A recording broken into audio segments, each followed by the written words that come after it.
పరిస్థితులు ట్రెండ్స్ ఎలా ఉన్నాయని తెలుసుకునే ప్రయత్నం చేద్దాం. శ్రీనివాస్, మీ దగ్గర ఎట్లాంటి అప్డేట్స్ ఉన్నాయి? ట్రెండ్స్ ఏమిటి?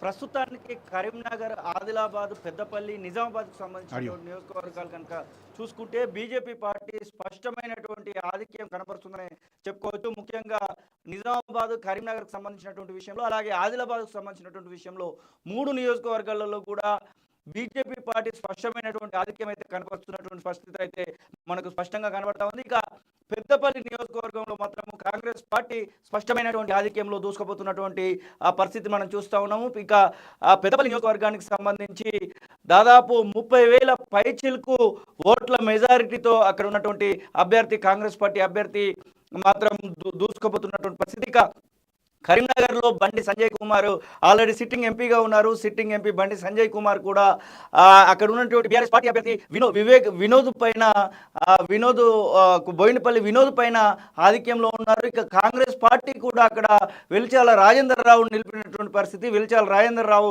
3వ స్థానంలో కొనసాగుతున్నటువంటి పరిస్థితి. ఇక పెద్దపల్లి, కరీంనగర్ ఇలా ఉంటే ఆదిలాబాద్కు సంబంధించినటువంటి విషయంలో మాత్రము ఇక ఒక రకంగా చెప్పాలంటే బీజేపీ పార్టీ స్పష్టమైనటువంటి ఆధిక్యం అయితే కనబరుస్తూ ఉంది. అక్కడ ఉన్నటువంటి కాంగ్రెస్ పార్టీ అభ్యర్థి ఆత్రం సుగుణ పైన.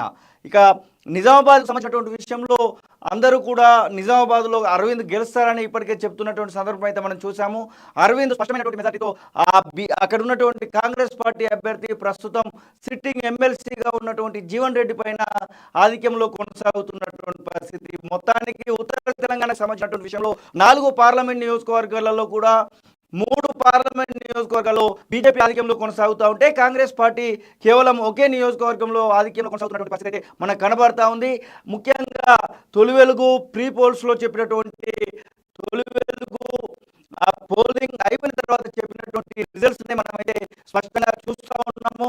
ఇంకా రౌండ్స్ అయితే కొనసాగుతున్నటువంటి పరిస్థితి. ప్రస్తుతము 3 రౌండ్లు 4 రౌండ్ల వరకే అయిపోయినటువంటి సందర్భం అయితే కనబడతా ఉంది. మొత్తం 24 రౌండ్ల వరకు కూడా ఒక్కొక్క నియోజకవర్గంలో ఉన్నటువంటి పరిస్థితి. కరీంనగర్ ఎక్కువ రౌండ్లు ఉన్నటువంటి నియోజకవర్గంగా 17 పార్లమెంట్లలో ఎక్కువ రౌండ్లు ఉన్నటువంటి నియోజకవర్గంగా కరీంనగర్ అయితే మనకు కనబడతా ఉంది.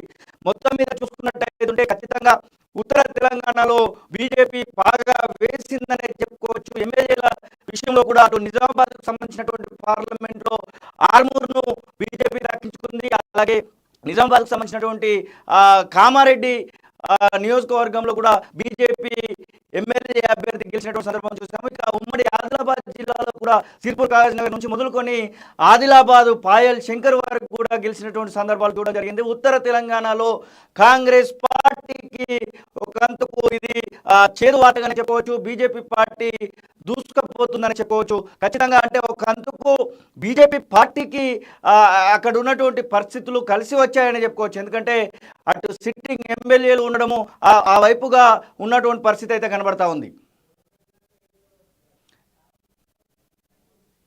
చూస్తూ ఉంటే